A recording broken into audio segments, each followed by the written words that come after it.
Hamas is sending a delegation to the Gulf state of Qatar to renew indirect ceasefire talks with Israel over the war in Gaza. NBC's Matt Bradley reporting from Tel Aviv about the talks and how close those two sides are to an agreement.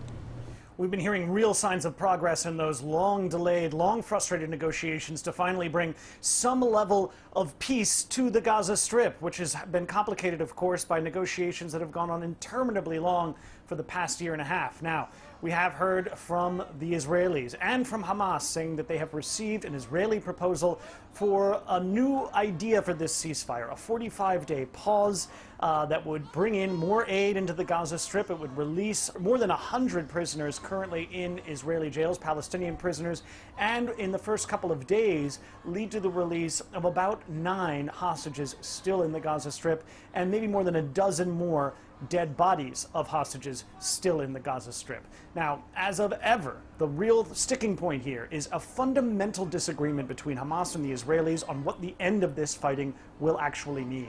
Hamas wants Israel to fully withdraw from the Gaza Strip and to end its conflict against Hamas. And the Israelis say they will not do that until they see Hamas completely disarm and be defeated. And the Israelis want all of the hostages back before that happens. So this is a fundamental disagreement. It's one that it looks as though it's impossible to resolve, but at the same time, the ball is now in Hamas's court. They've said they have this proposal from the Israelis, and we're waiting to hear from them. Matt Bradley, NBC News, Tel Aviv.